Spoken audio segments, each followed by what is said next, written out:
Gledate Gorenjska poročila na GIP TV.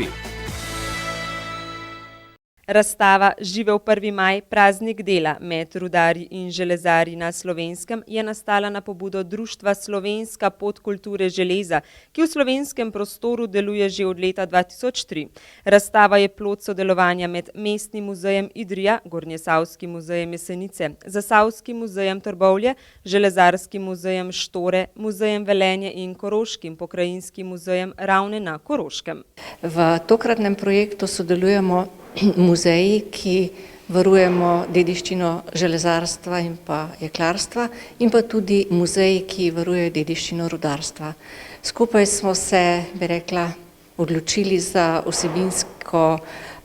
vsebinski način predstavitve tega delavskega praznika, ki je v resnici delavski praznik, nastal na pobudo takratnih socialnih demokratov v Parizu na konferenci oziroma na zasedanju druge internacionale.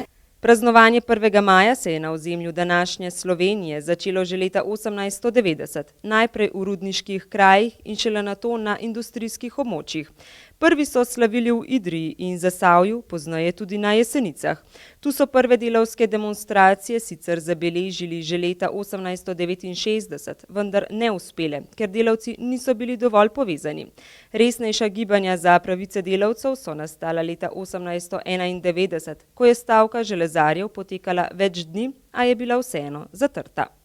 Leto 1905 oziroma 4 pa prihaja oziroma prinese večjo stavko, ko se uprejo delavci na Javorniku, postavijo stražo, to je bilo v aprilu, stavka traja kar od začetka aprila vse tam do konca meseca in se celo razširi na obrate na Savi.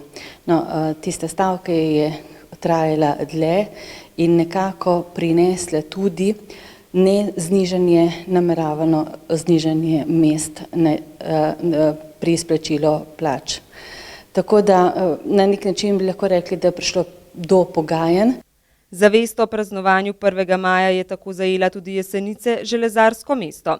Tako so se praznovanja vrstila iz leta v leto, zato so se jih delodajalci prav bali, saj so delavci s svojo množičnostjo predstavljali moč, ki so jo, poleg delodajalcev, morali upoštevati tudi lastniki tovarne Kranjske industrijske družbe, politika in družbena sfera. Zato so se pač oblasti zelo bale teh praznovanj, kajti delavcev v teh industrijskih krajih je bilo zelo veliko in če bi se vsi to združili, bi pomenili pač tudi veliko politično moč.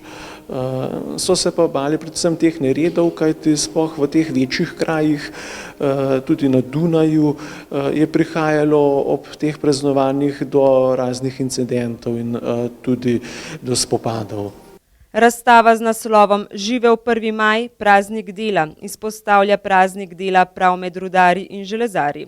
Na sprehodu mimo eksponatov, ki so jih razstavili v čas prazniku dela, opazimo celovito predstavitev življenja in dela rudarjev in železarjev ter njihove začetke praznovanja praznika dela. Eksponati so pa v glavnem pač položaj delavcev od konca 19. stoletja pa praktično do danes in pa katere so tiste organizacije, sindikati, ki so se zavzeli za njihove pravice, pa tudi kakšna je bila oblika praznovanja od teh prvih začetkov pa do danes.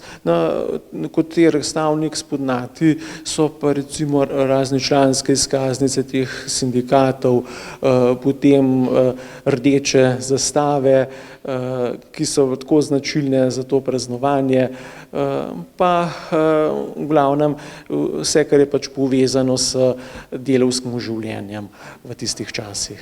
Razstava bo na ogled do konca maja, Gornjesavski muzej pa v sklopu projekta pripravlja tudi muzejski večer, ki bo 23. maja ob 19. uri v Železarskem muzeju.